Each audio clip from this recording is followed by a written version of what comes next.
Good evening, everyone around the world. Welcome to Which Oil When. Marcus Pearce here with you, CEO of thewellnesscouch.com. Very excited to be moderating tonight's live webinar. We're in 3 different states. We have the great Damian, Kristof, founder of Forage Cereal, co-founder of The Wellness Couch and The Wellness Guys. Hello to you, Damo. Thanks for joining us. Hello, Marcus. How are you? Thanks so much for putting this on and helping us put this together. Joe and I, we were inundated the other day, so it's such a great pleasure to be part of this. And thank you, Marcus, and thank you, Joe. Great to see you there, Joe, too. Good on you, Joe. Joe Whitton, founder Quirky Cooking up in outback Queensland. No, not Maloney. What do we call them? Malanda? Malanda. Malanda. Yeah.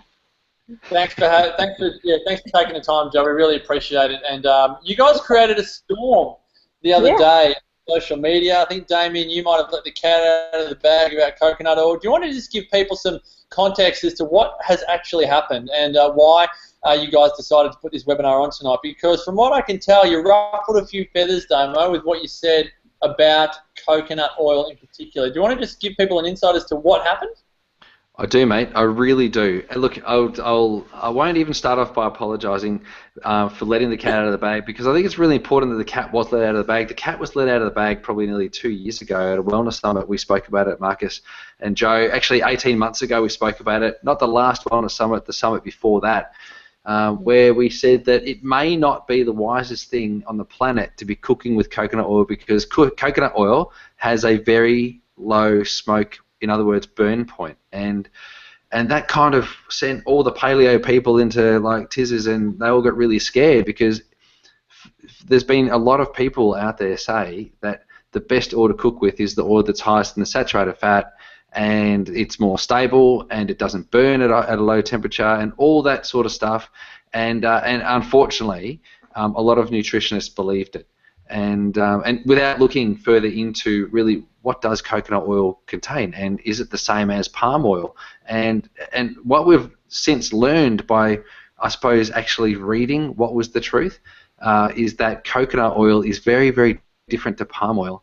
Even though they come from palms, one is palm kernel oil and the other one is coconut palm oil. It's very different. Palm date oil versus coconut palm oil is very different oil, made of very different products or different constituents, and that's where I think the confusion came from. And I reckon, and I know this sounds a bit conspiracy theory-ish kind of, mate, but I'm not into conspiracy theories. I've got to tell you, it does sound a bit conspiracy theory-ish, but I reckon the coconut oil traders knew that we got it all confused, and they ran with it, because they went with the whole thing without actually saying, oh, actually, it has a low smoke point, just be careful. They never said that. They never said that, but they never said it does have a high smoke point either. They just didn't say, and they just let all of us run with it, and now the truth is out, and look, the cat's been out of the bag for some time. Maybe this was just a little bit of leftover fur, and is now out of the bag as well. But definitely, it's not a good oil to cook with at high temperature. That's what we have to qualify that with. It's good to cook with low temperature, not high temperature.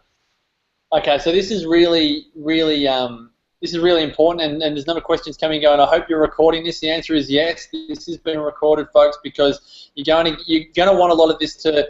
And Damo's putting this on the record. We're not having some outback chat here. Damo's going very public with this, as he did at the Wellness Summit last year, and very happy to ruffle feathers in the name of the truth. But Damo, I just want you to put this, if you can, into further context.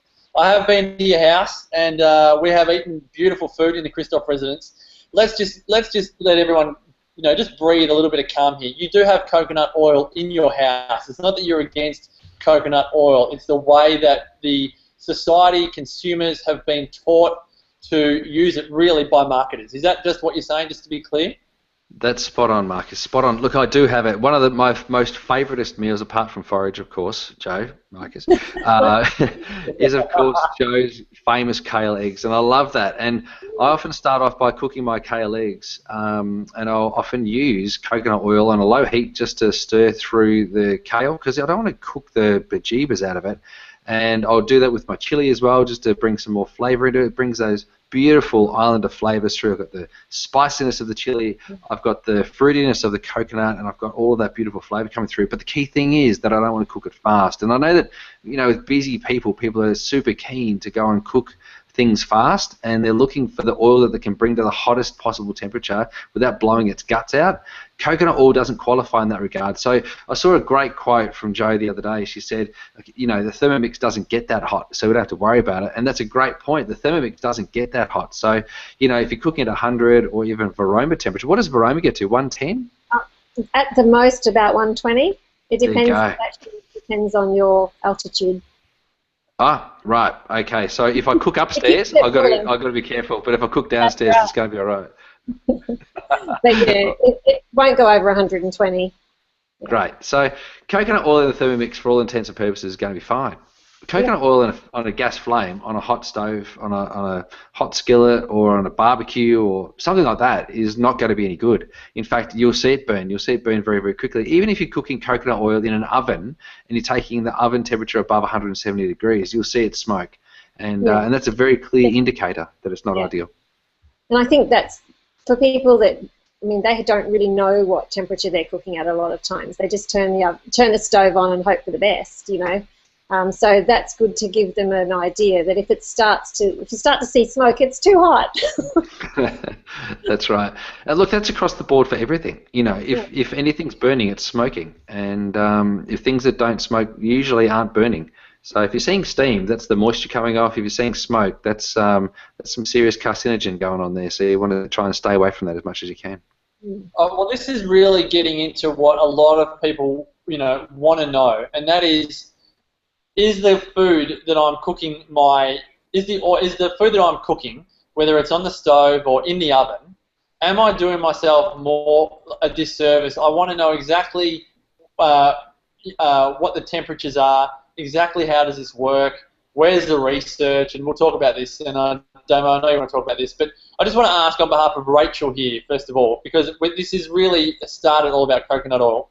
What is the hot temperature for coconut oil? What is the smoke point? If we see smoke when we're cooking something on the stove, what temperature has that actually surpassed?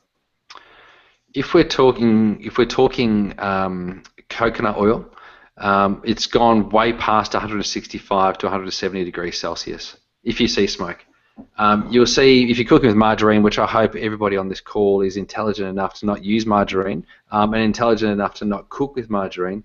But if you have put that on there, that could be burning at 135 degrees. So that's really, really low down.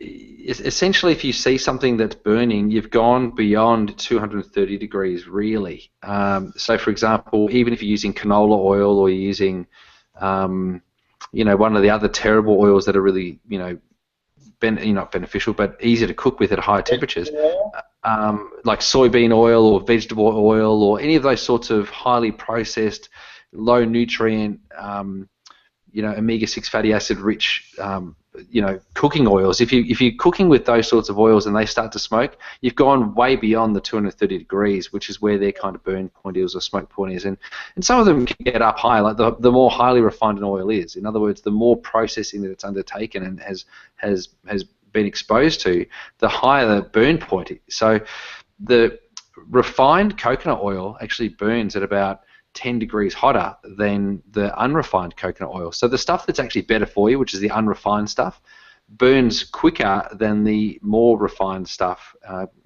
just because the more processing that it goes through, the higher the smoke point is. I'm trying to keep this simple without going into too much detail of all of the molecules clashing and the electrons, melting and the protons smashing each other's heads together. I don't want to talk all about that sort of science, but I just want you to understand that the smoke point is a really key indicator, not necessarily of the health of the oil and whether or not the oil is beneficial for you, but just that it's when you're cooking with oil, because there's other things you can do with oil than just cook with it. If you get beyond a particular temperature, then that oil is now gone. Like it's no longer of any benefit to the human body. What about olive oil? Isn't it true that the extra virgin olive oil goes to higher temperatures? That's what I was told. Is that nice, not Joe. right?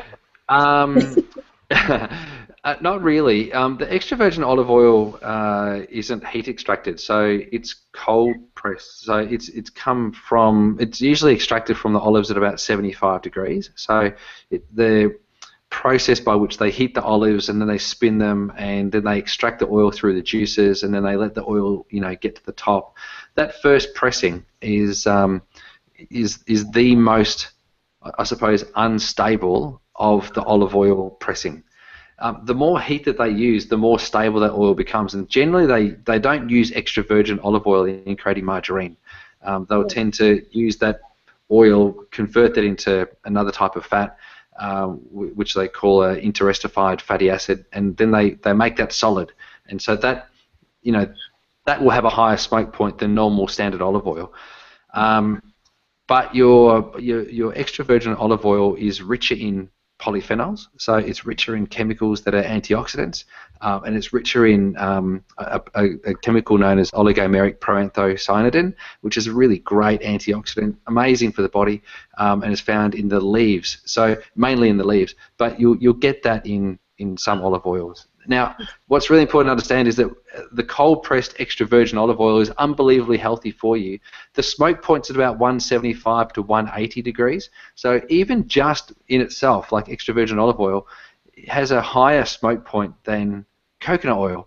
So if you need to cook a little bit faster than what you wanted to with coconut oil, you can use olive oil and you can cook a bit faster. But again, I would much prefer that people cook without using oil and then add the oil to their food afterwards, because then they get all the benefit of the oil, including the vitamin A, the vitamin D, the vitamin E, the vitamin K. All of those fat-soluble vitamins and nutrients that exist naturally in the oil aren't destroyed by it being cooked. Well, Damo, people want to know though, where's the research that says that coconut oil, is as valuable as you say it is, and that other oils are better? People want to know, where's the research that proves that what you're saying is actually correct? That's so funny. I would want to ask people, what's the research that they'll accept? That's the question I'd like to ask them, because there's insurmountable. It doesn't even need research, because it's not something that needs to be researched. It's actually just the fact that olive oil has a higher smoke point than coconut oil. Go to any fats and oil website, you could go to any journal in nutrition, you could go to anything. When you look at the smoke point, you just need to make sure that you don't get confused about the healthiness of the fat versus the smoke point of the fat. I think this is where a lot of people are very confused and really upset, because they thought that coconut oil was healthy for them, which for many people coconut oil is very healthy for them, but it's just not a really good fat to cook with. That's all we're saying. And so I know that many of you will have been out there cooking with coconut oil, and you're probably doing forehead slaps and going, oh my gosh, I can't believe I've been doing this. Don't worry too much. The body will be able to repair itself. And for those of you who are sensitive to saturated fat, you might find anyway that using coconut oil is not the best oil for you to cook with anyway, because you're sensitive to saturated fat. I don't know if we've got enough time to go into responders and non-responders tonight to saturated fat, but certainly I'm happy to. What's that, Joe? That would be really interesting if we do get time. That's a webinar for another night, because there's so many questions coming in here, so I want to respect everyone's podcast, time. Yeah. We're here till 9 o'clock Sydney time, so let's get through this, because there's so many questions here. A couple of yes or no answers here, please, guys. Yes. There was one about baking with coconut oil at 180 degrees in the oven. Acceptable or not acceptable, Damo? Not acceptable. What do you cook with instead? Do you cook at a lower temperature, or do you put a different oil in? Well, it's funny because I don't bake. So, Joe, what would you do? Well, the problem that I find is a lot of people are dairy-free. So I would swap it for ghee or butter, but if you can't have those, that's where it gets tricky. Well, this is where macadamia nut oil is great. Yes, I do use that. Sorry. So macadamia nut oil is amazing. Now, there'll be some people that can't have nuts, and so as a result of them not being able to have nuts, they can't do macadamia nut oil. So fair enough. You just now need to find a different oil. So if you wanted to cook, you go. What about avocado oil? It's well done, Joe. Fruit oils are great. So in this case, you could use coconut. Oh, sorry, not coconut. You could use avocado oil. You could even use grapeseed oil. Grapeseed oil's got a higher smoke point as well, so you could potentially do that. Is grapeseed oil not highly processed? Oh, very highly processed, absolutely. Yeah, really highly processed. There's no doubt about I it. usually tell people don't use that one. Yeah, look, when we're going from a health spectrum, if we consider the healthy oils, Joe, let's just agree on what are the healthy oils. So we'd definitely say that olive oil is healthy and good for you. There's no question about that. We'd definitely say for some people, not everybody on this call. I'm just gonna put a line straight down. I'm gonna say everyone who's sitting on the left of the screen this is going to be healthy for, and everyone sitting on the right of the screen, it's not going to be healthy for. So what we've actually got here is a situation where about 50% of the population will have a beneficial response from the consumption of saturated fat. Now, whether that be plant-based saturated fat or animal-based saturated fat.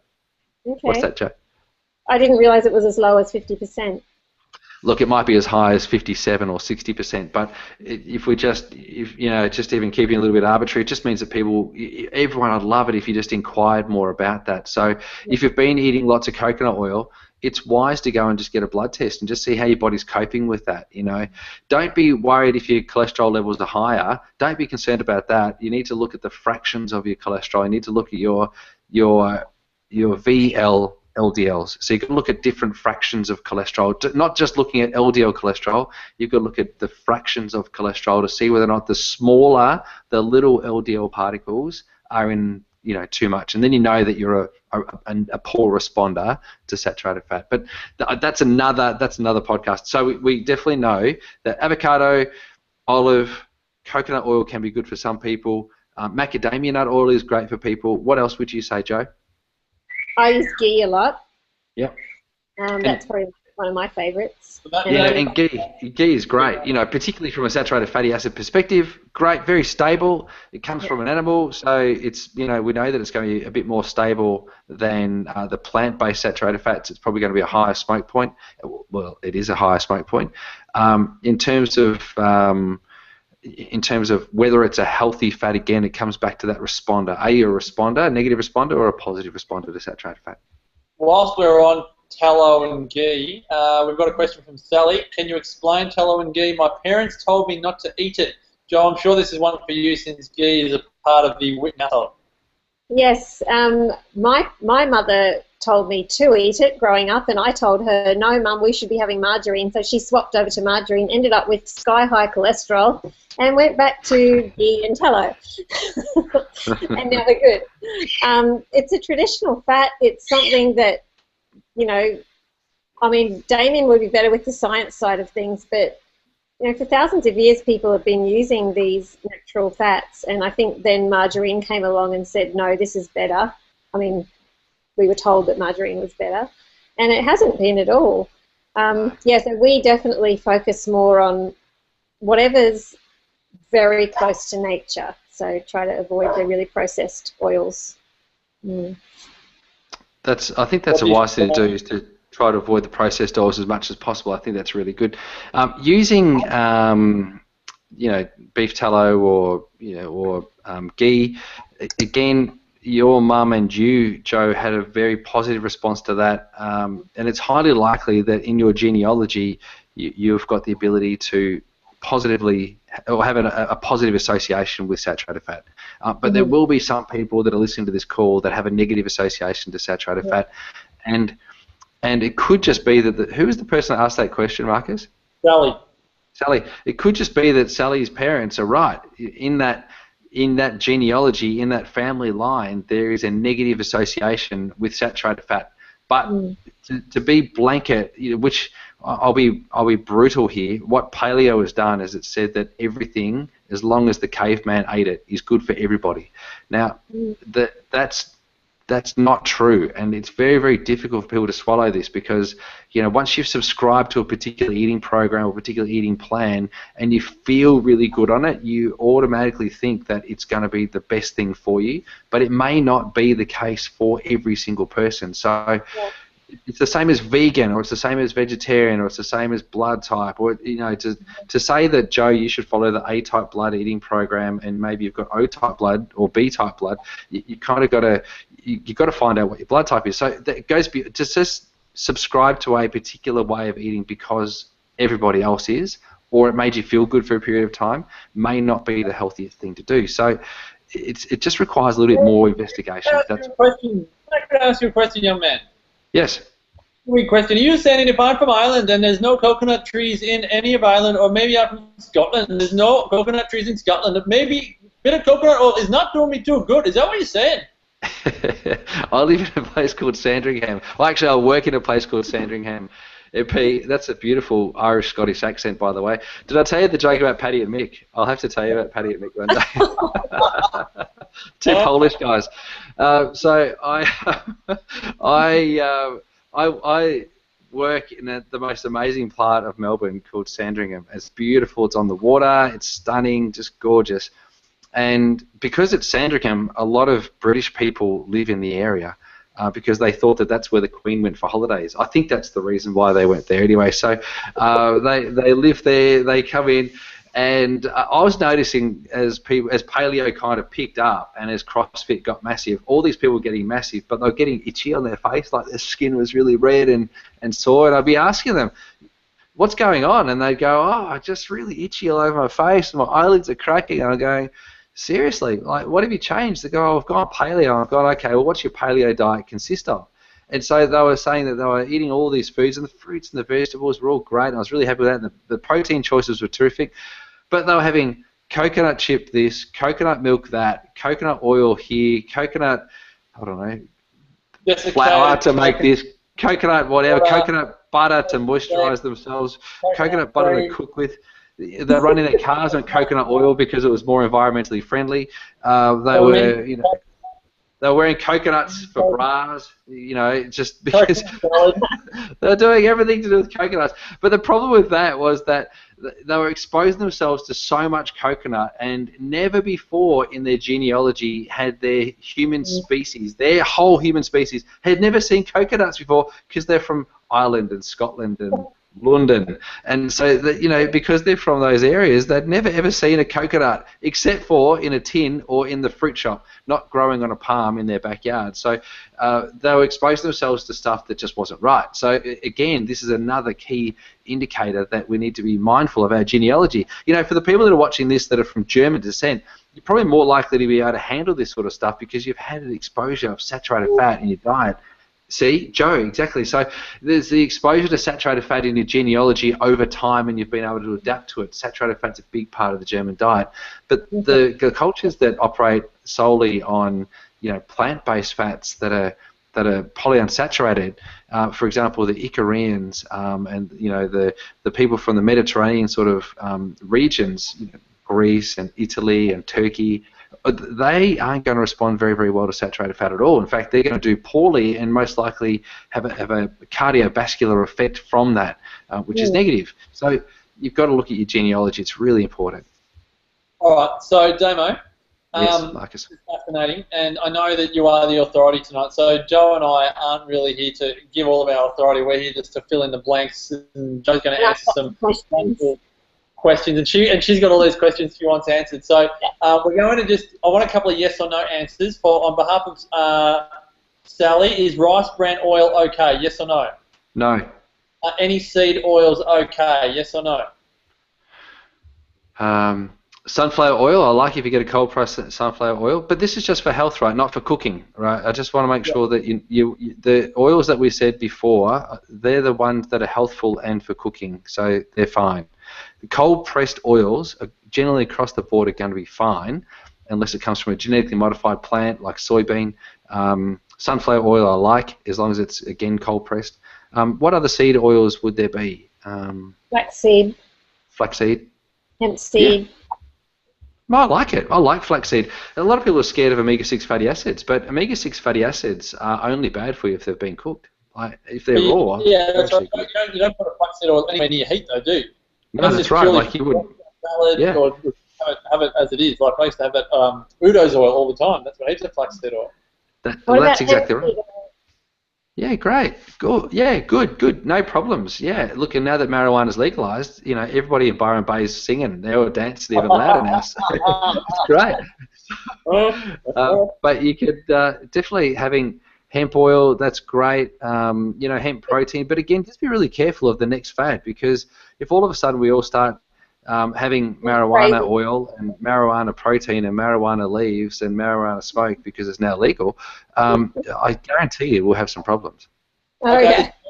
Is coconut oil okay for the A-type blood? Yes or no? So the person who asked that question will be really disappointed because it's loaded. So the answer is no, unfortunately. Oh, sorry, Rhonda. All right. But Rhonda, wait, can I come back to Rhonda? Rhonda, look back on your genealogy because there has been cross-pollination between species and races. So if you can find genes somewhere in your family bloodline that were exposed to coconuts, it's possible that as an A-type blood person you've been exposed to coconut, in your evolutionary process of arriving to who you are today, that you may actually benefit from coconut oil. But you need to look into your genealogy. It's unlikely because you've still got A-type blood, but it's possible. If that's Rhonda Murphy, Damo, she'll be coming for you. Hi, Rhonda. Now, Joe, yeah. you've got some questions for the others. I know you've got some questions for Damo, which I'm sure will benefit. I'm sure if you have them, then a lot of people on this webinar will have them. So do you want to get into some of your questions for Damo? Some of the ones that were asked in my chat group, what sort of, a few of them we've already answered actually. Is it healthy to eat a spoonful of coconut oil that's raw, or is it overboard? But I guess really that comes back to whether you can really handle the saturated fats, doesn't it? Yeah, it really does. I think where people sort of got coconut oil wrong is that they thought that it contained lots of medium chain triglycerides, and that's always been the argument. Coconut oil contains lots of medium chain triglycerides, so it must be good for us. The medium chain triglycerides have like a particular number of carbon atoms, and there's a contentious medium chain triglyceride called lauric acid, and for all intents and purposes, it is considered a medium chain triglyceride, but it behaves more like a saturated fat. So it doesn't have the health benefit that that palm oil would have. So palm oil is richer in palmitic acid, which is a medium chain triglyceride, because the medium chain triglycerides kind of go from like what's called the 12 end. You know how you would talk about omega-3 fatty acids and then omega-6 fatty acids? Like omega-3 is a 3, omega-6 is a 6. Like we're talking lauric acid is a 12. Like, so kind of from 12 through to 16, even 18, they're considered to be your medium chain triglycerides. But the richness, the amount of lauric acid in coconut oil is about 47% of the total triglyceride content of the coconut, and it doesn't behave in a healthful way like palmitic acid does in the palm oil. And this is the confusion, because they used to say that palm oil was rich in medium chain triglycerides, which is true. That's absolutely very, very true. But what we've since learned is that palm oil and coconut oil aren't the same plant, and so they don't behave the same way. So whilst it may be good to do oil pulling with coconut oil and maybe to swallow a spoonful of saturated fat from coconut, that will be, it possibly could be really, really helpful for you. It may not be helpful for everybody. It's just that if we think that we're taking coconut oil into our body because of the medium chain triglyceride content, then we're wrong. That's not true. It doesn't contain a high level of healthy medium chain triglycerides. When they talk about MCT oil, and they say it's derived from coconut oil. It may be derived from coconut oil, but in order to get MCTs out of coconut oil, it has to be unbelievably processed, because the MCTs are like really from 14 to 18, and you're looking at a total MCT content of around about 25 or 26%. So you've got to discard lots and lots and lots of the coconut in order to get the MCTs out of coconut. I would suggest, I'm not going to bet my house because I don't have a house, but if I had a house, I would bet my house, and I would say that MCT oil most likely comes from something other than coconut oil. It's likely to come, it could come from coconut oil because there's so much coconut waste. So it could come from that in a highly processed sense. But if it's not a very processed coconut, MCT oil, it might likely come from palm oil, which is not good for the orangutans. All right. Did that answer the question? I think so. Can I ask another thing? Yes. Sorry, I've already gone on to the next one. No, go for it. I've had people say to me, okay, so we're told lower the carbs, up the fats for your energy, and so that you're not running on all the carbs, you're running on more on fats. Yep. So maybe like the low carb, high fat kind of diet. One lady wrote to me and she said, ever since I did that in the last 6 months, I've put on a lot of weight. And then other people say, no, I've lost a lot of weight. So can you just explain a little bit about that? Is it just that different body types will react differently, or is it too much saturated fat will put on weight no matter who you are, or what? That's such a great question, Joe. Thanks for asking that question, because I know that there's so many, and the person who asked that question, thanks, because that's a really important question to ask. This is where Marcus's summit that he did a couple of months ago, Which Diet, or the Right Diet Summit, that was, really great, because what it did is it profiled a number of different types of eating programs that people could do. And this is where I think it's really important that people seek the guidance of somebody who can advise them appropriately. It's good to try something on, but if you notice that it's not working, then you should probably stop doing it. The fact that you put on weight by doing low carb, high fat probably means that it's not the ideal eating program for you, and probably going the extreme opposite might be beneficial for you. So, where vegan and vegetarian was hugely beneficial for a sub-fraction of the population, primarily A-type blood people benefited from being vegan or vegetarian. You might find that if you've put on weight from a low-carb, high-fat diet, that a lower fat, higher protein, higher carbohydrate diet might be more appropriate for you. Fat's not everyone's friend. We like to. The problem with health these days, and particularly in Australia, is that we're so black and white. And you've heard me say this before, and MP, you've heard me say this before. We're either right or we're wrong. We're good or we're bad. We're paleo or we're not. We're vegan or we're not. We're crossfitting or we're lazy. And so we're kind of going so hard out and being so hardcore that as a result of that, we're scared to actually go with what our body really is telling us. And so I'm asking people to check in just with yourself and kind of find out, is it really working for me? Ask some serious questions, get some blood tests done, go get your DNA tested so you can actually find out whether or not having large amounts of fat is good for you, because I can eat lots and lots of fat. My body's great with it. I've got Czechoslovakian blood. I've also got Irish blood. Saturated fat's really good for me. I can drink coffee. I can do all these sorts of things. But my wife, she can't have much fat. In fact, even if she has more than 10% from omega-3 fatty acids, in other words, if more than 10% of her calories come from omega-3 fatty acids, she'll have a negative health response. And they're the healthy fats that we know. So even fish oil, she's got to have in smaller amounts because she doesn't respond well to it. She's just a bad responder to fat. She responds well to protein and veggies. How do you know if you're responding badly to it, besides weight gain, or, what's some other signs? Like skin breakouts. Okay. Yeah, skin breakouts are a really good one. So if you're getting lots of acne and you can't control it, if you're getting anxious or if you're getting really tired after a meal, that could be, a key indicator. So some people might be, into a pre-diabetic phase of their life through excessive weight storage or being sedentary, and then all of a sudden they introduce a lot of saturated fat in their diet, and they'll be very, very tired. Incredibly tired. Like reflux, that kind of thing? You might get really smelly farts. Some people get really smelly farts. The reflux may happen. I think. Sorry? Oh. I thought Marcus said something.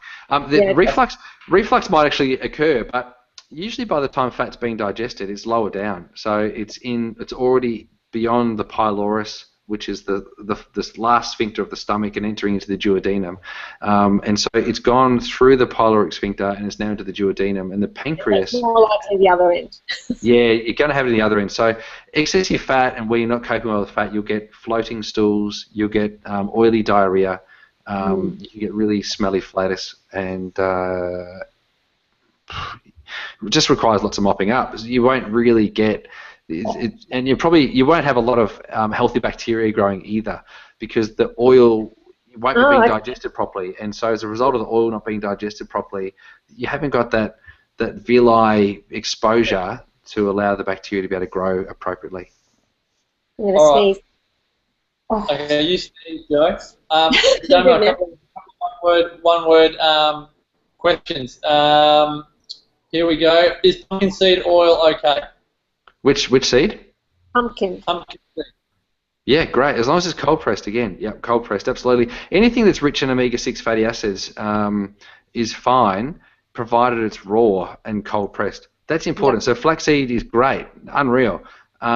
So is sunflower and pumpkin seed. These are all great, but they're also rich in omega-6 and omega-9 fatty acids, and they're very, very unstable at heat. At 80 and 90 and 120 degrees, they're burning like crazy.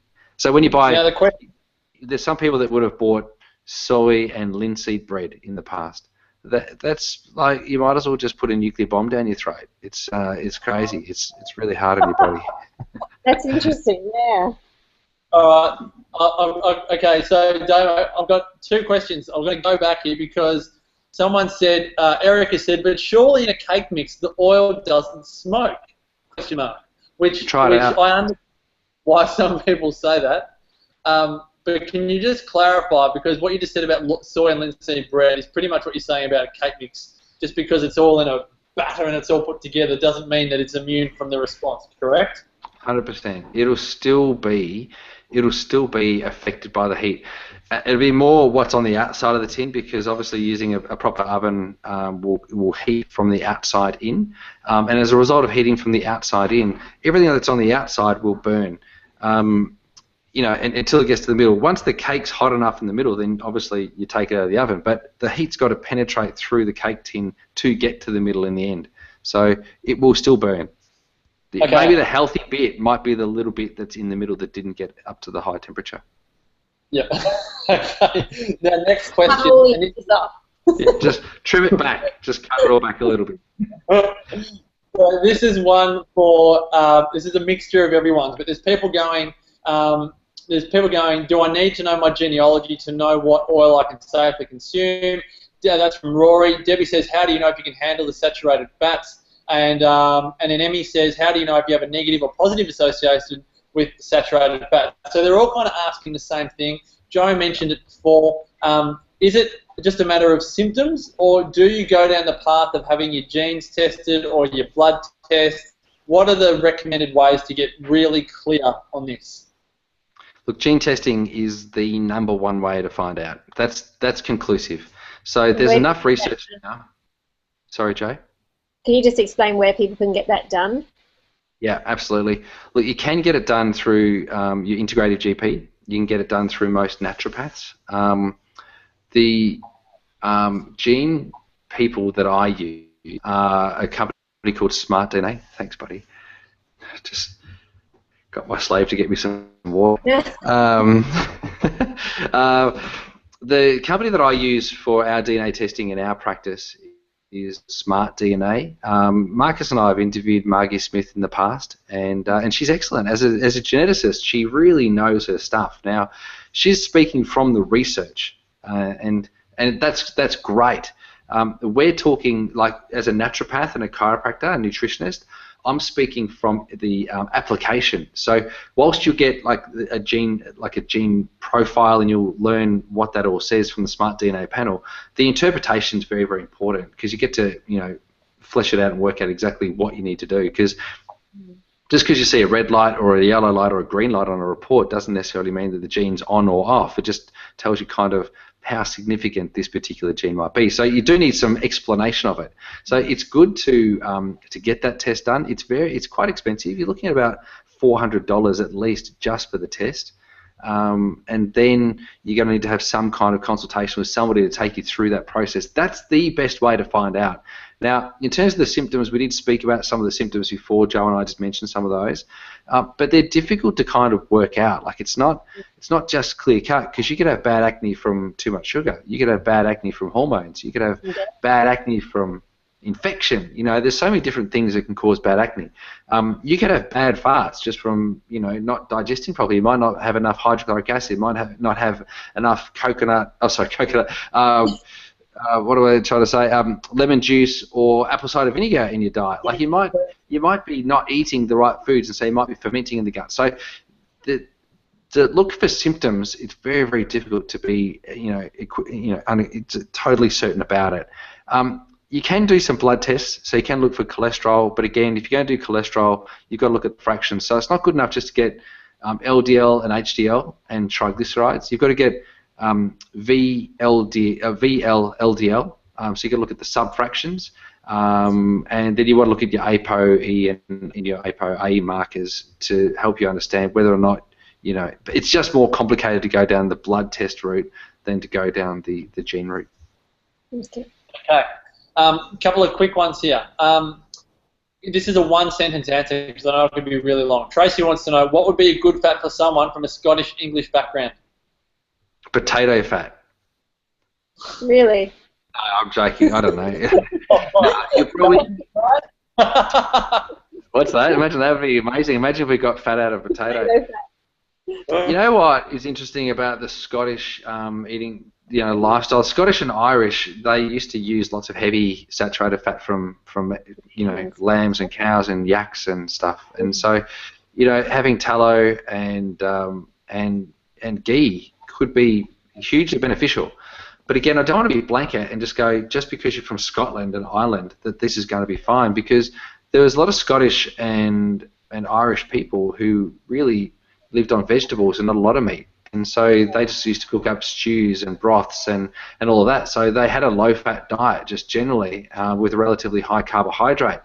They had a lot of oats, and they had a lot of, grains that in Western society, and particularly amongst the group that you guys are all dealing with, the GAPS program, and whether you're paleo or you're, looking at being gluten-free, they ate a lot of those grains that you probably shouldn't eat.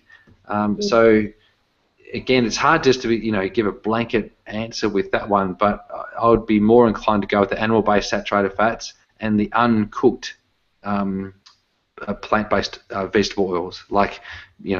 But again, they wouldn't have grown up with olive trees in their backyard either. So it's a matter of trying to find out what was in there at the time. And it's highly likely they cooked with water and salt and different vegetables and herbs, as opposed to fat. Okay, one word answer: rice bran oil, good or bad? Bad. Nutalex. Bad. Linseeds. Beautiful. Great. Amazing. As long as they're raw. Raw. Yeah, linseed, flaxseed, it's the same thing. Yeah. Cooking with linseed oil, bad. Bad. Yes, good. So it's raw oil, everybody. Does the gene test cover all sorts of foods, or just for oils? That's from Benita. Oh, Benita. I love Benita flakes on my. that's Benito. I'm just joking. Look.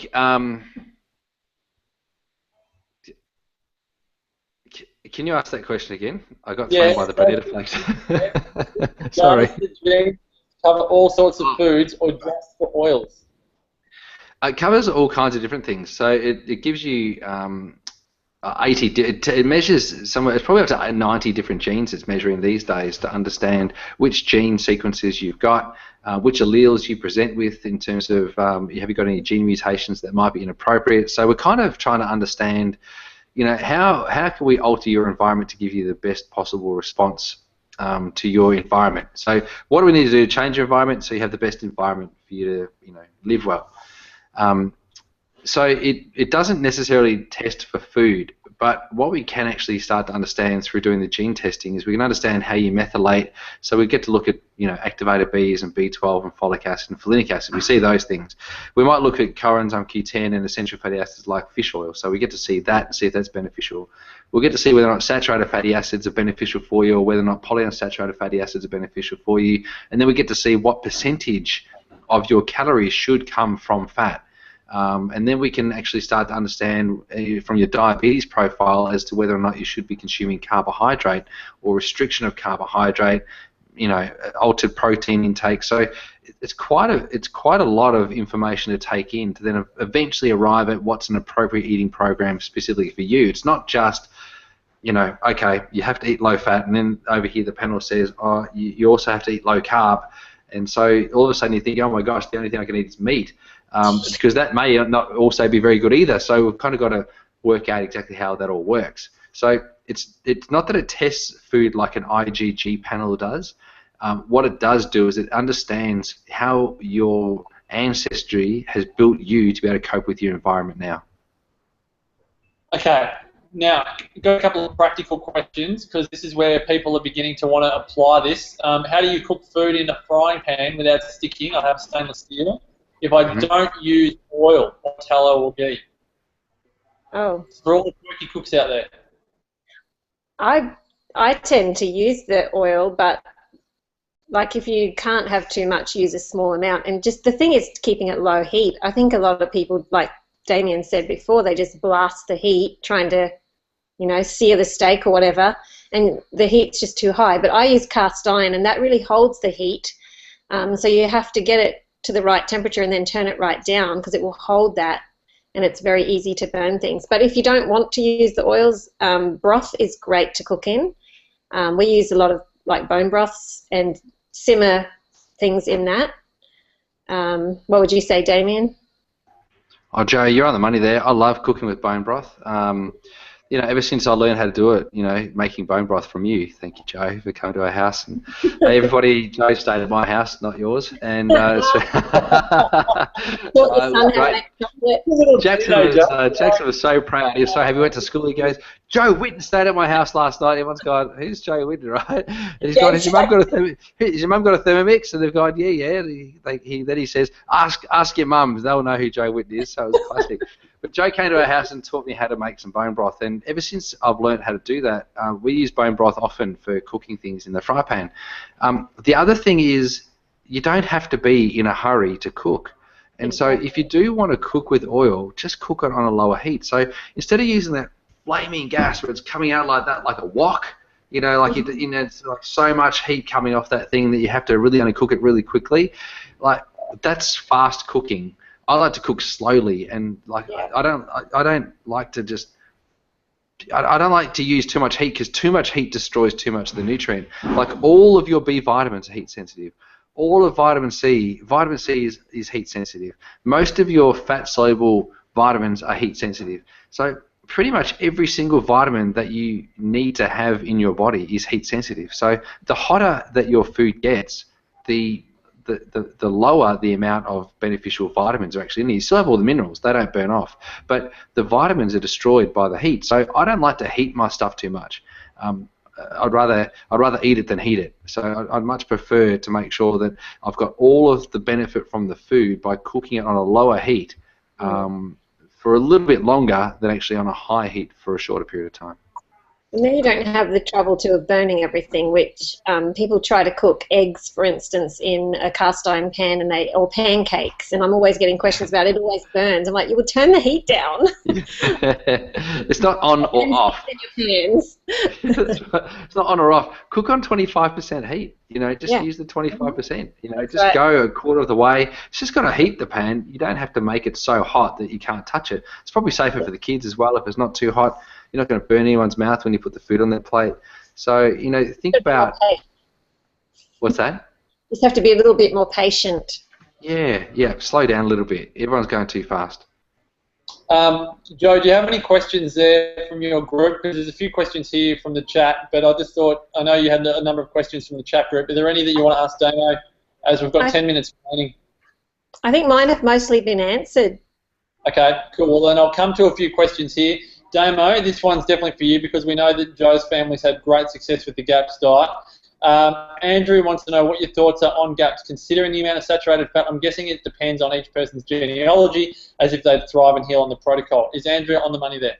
100%, Andrea. Look, GAPS is such an amazing program at healing the gut, and it's very, very strict, and Joe would attest to how strict it is, and I don't think I've ever heard Joe say that it's an easy program to do, particularly in the implementation phase. You know, you've got to be strict with it, you've got to be diligent, and it's basically your lifestyle for the next couple of years. But the thing about GAPS is that you use it because you're trying to heal a problem or an issue. And then once you've done that, then you will experiment and you'll put different things back into your body. It's not that GAPS doesn't have to be the rest of your life. It's a program. Diet, and I think you've got to be so one thing that we found with it, you really learn to listen to your body, and you change things as you go. And you've got to realise that it's not going to look exactly the same for everyone. It's like FODMAP. You know, FODMAP is very much the same. You know, low fructose or low fermentables. You know, FODMAP is the fermentable oligo, di, mono, and polyols. There you go. So all of those different types of sugars that actually can ferment inside the gut. It's different for every single person. So for me, I'm a little bit FODMAP sensitive. So if I have garlic or onion, I'm not in a good way. It doesn't really go well for me. So when we make our broths and when we make all of our stuff here, we never use garlic or onion, ever. But we get the most incredible flavours. Like Marcus will tell you how good our kale eggs were the other day. Won't you, Marcus? And, and I'm going to talk about them in a moment. Yeah, say what you're going to say. But you know, but I know that some people can't have cranberries, for example, in FODMAP, even though there's almost no fructose or fermentables in cranberries. But you know, other people can have bananas, but they can't have pears. So, like with GAPS, you've kind of got to find out what works for you. And the same with FODMAP. What was that, Joe? Sorry, even like in GAPS, it's really not a set amount of fats. Like people say it's a very high fat diet. Well, it kind of depends, because like for my 16-year-old son, he's more the Scottish English type from his dad, and he actually can't handle a lot of fats, whereas I can handle heaps more.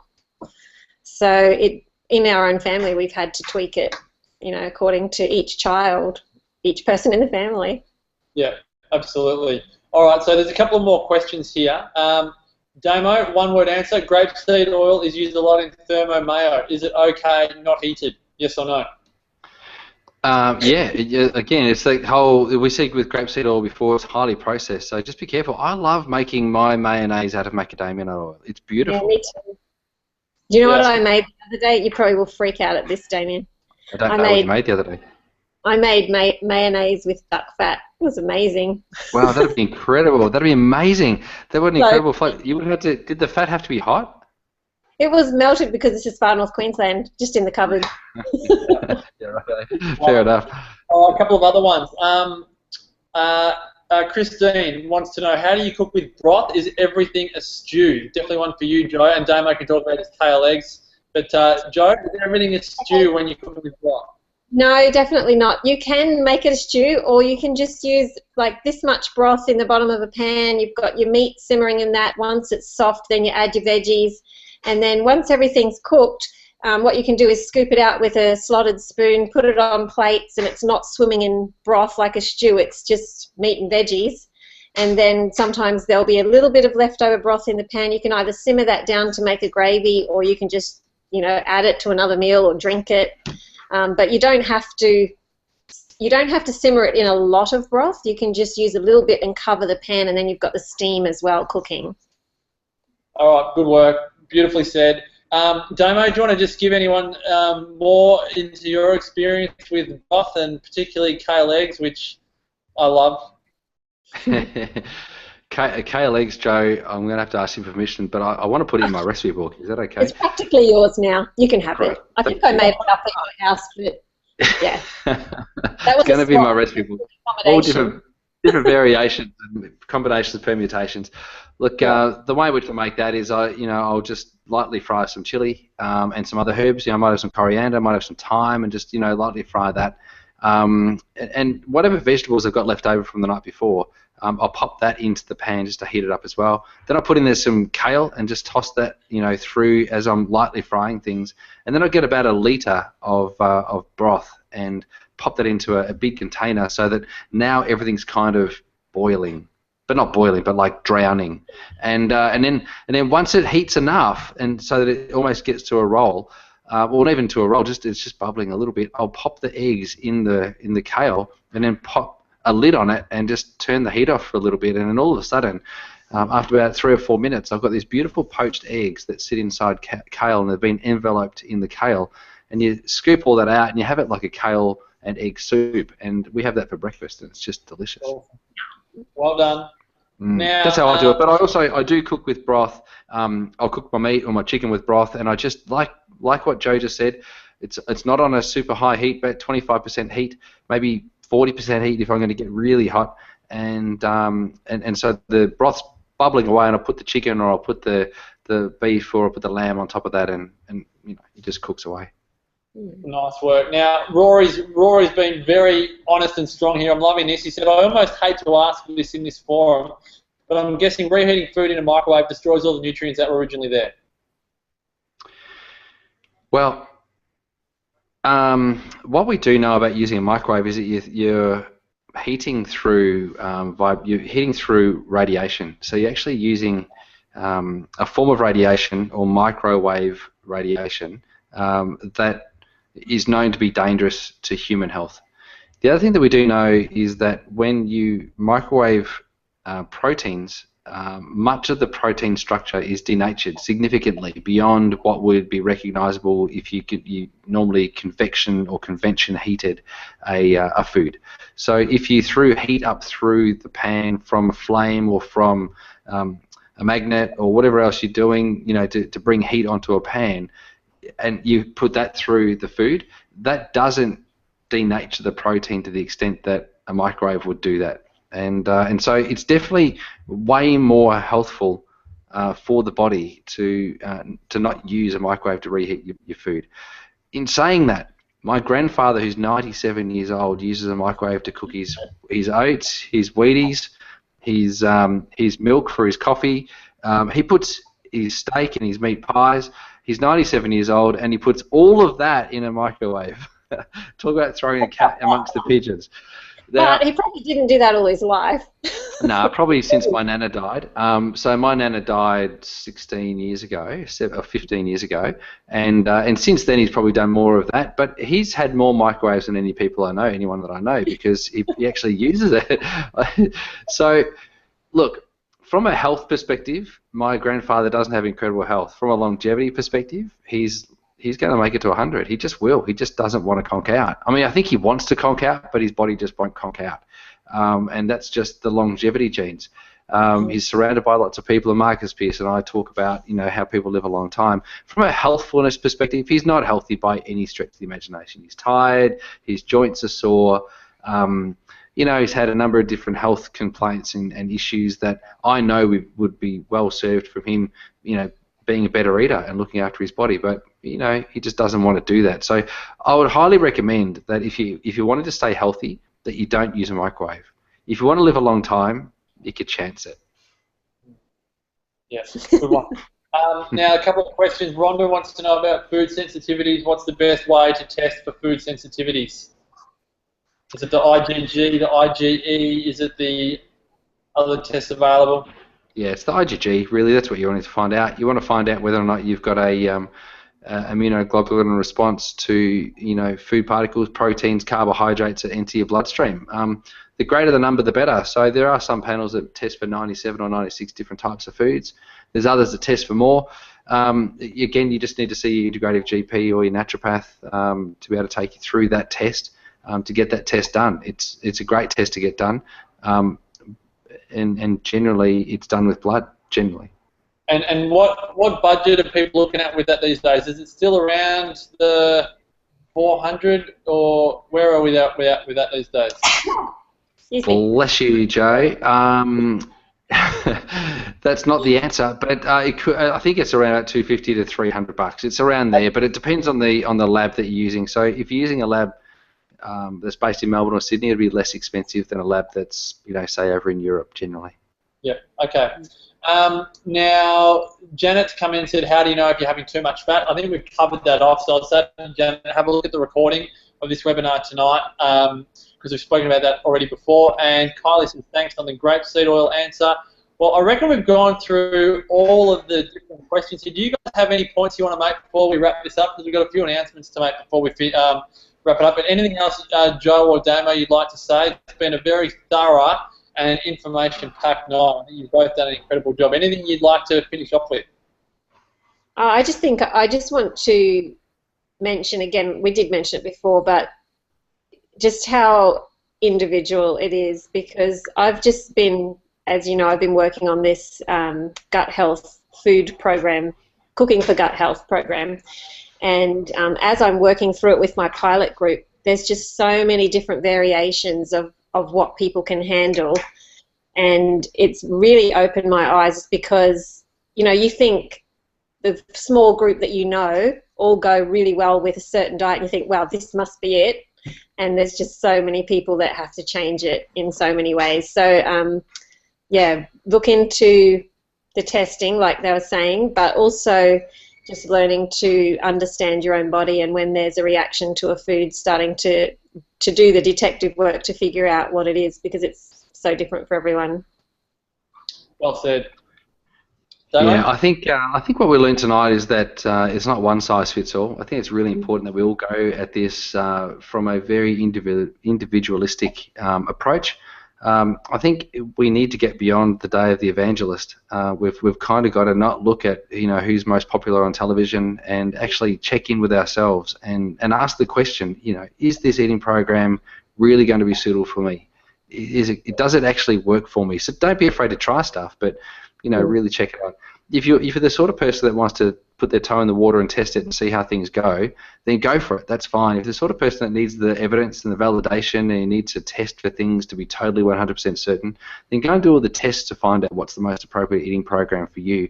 But certainly don't just think that because there's a good-looking bloke with blue eyes on the television going with paleo, that is the best thing for you. And you know, and just because some chick quit sugar doesn't mean that you need to either. So it's definitely worth you thinking about what's most appropriate for your body, as opposed to just following. You know, take all this sort of as advice. You know, take paleo as advice. You know, the constructs of paleo are great.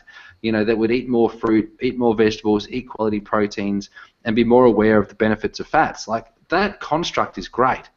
But to say that the caveman was healthy, we can't say that, you know, because they didn't live long enough, and we didn't know that cholesterol existed, and we didn't know that cancer existed. So we don't really know whether or not they did live for a long time. You know, we live for a long time these days. So take all of the learnings we learned in the 80s that we could cook without fat. And so use some of that. Use the oils in your food, but not cooking with your food. So because we learned how to do that in the 80s. In the 90s, we learned that protein was actually beneficial for us, so we didn't have to be vegetarian or vegan anymore. We could actually eat some protein, which is great. In the noughties, we kind of learned that we could go low carb, high fat. So we learned that we could actually increase protein, increase fat, and moderate our carbohydrate and still exist, because we used to think that carbohydrates were our fuel source. So let's just be intelligent about this, and behave like human beings, and use some of this information to actually construct the right eating program for us, as opposed to actually saying, that's what I am and that's what I'm going to stick to because he does it or she does it and it's worked for them. I'm really appealing to you all to just use this, you know, information tonight as a way in which you can build your own healthy eating program. Yeah, no, you guys. Sorry, can I just take one more practical thing with in our family? Like I said, we all have different levels of fats that we can handle. So that's what I do, is cook in the broth, and then we all sort of add our own fat to the meal. So my younger daughter will stick big globs of butter on everything, and she thrives on that. My older son, he won't add hardly any fats. So yeah, we sort of added it at the end, like you're saying, Damian. So there you go, we were doing the right thing. Oh, nice, good stuff, Joe. It's all individual. So, folks, I really hope you've enjoyed tonight's webinar. I know we've all really enjoyed presenting it to you. There's so much information here. I will send you all a recording of the webinar tomorrow. A couple of announcements. The big one is that a lot of people wonder what we talk about at the Wellness Summit every year. this is exactly the type of information that is shared. If you haven't been to a wellness summit before, obviously we're biased. Damian, Joe, and I all present there, but this is a really good opportunity to, if you want to take this information further and you want to do it with like-minded people, then I think a really great idea is to attend the Wellness Summit. That's in Melbourne this year, September 10 and 11. It's the first, it's the 5th summit that we've put on. There'll be upwards, there'll be near 1,000 people there at the Melbourne Convention Centre and Exhibition Centre this year. I'm just going to put a little button on your screen here, guys, so you can see that. There's 2-for-1 tickets have just been released to the public. I think it's $2.97 for 2 tickets, and we're talking 15 or 16 hours over the course of the weekend. So it's less than $10 an hour, pretty much, to come along to the Wellness Summit. All the information's there. Now, there's a couple of specials associated with this. If you want to learn more about Damo's incredible forage, there's a great quirky cooking discount going on at the moment. That's a 20% discount for all the forage cereal products. Again, if you go to foragecereal.com, enter the code word quirky, you'll be able to access all of the forage at 20% off. And stay engaged with Joe, because again, there's so much to learn by being part of the Quirky Cooking chat group, also the Facebook group, and register for Joe's newsletter at quirkycooking.com.au. So again, I will put all of that to you guys in an email tomorrow. Really hope you've enjoyed the webinar tonight. And again, to you, Damian, and to you, Joe, thanks again for giving up your time so freely and being so generous. I know you both live busy lives, and really appreciate the fact you've come on tonight and shared your wisdom as always. Thank you so much, guys. Thank you, guys. Thanks, Marcus. Thanks so much, Joe, for creating such an incredible group of people and a tribe that follow you. It's amazing. It's inspiring. Thank you. Thanks, Marcus. No worries. Now, everyone, I'll stay in the chat room and answer any questions in the meantime. And again, as I said, we'll send you the recording tomorrow. Have a wonderful night, everyone. Thanks again for joining us, and I look forward to keeping in touch.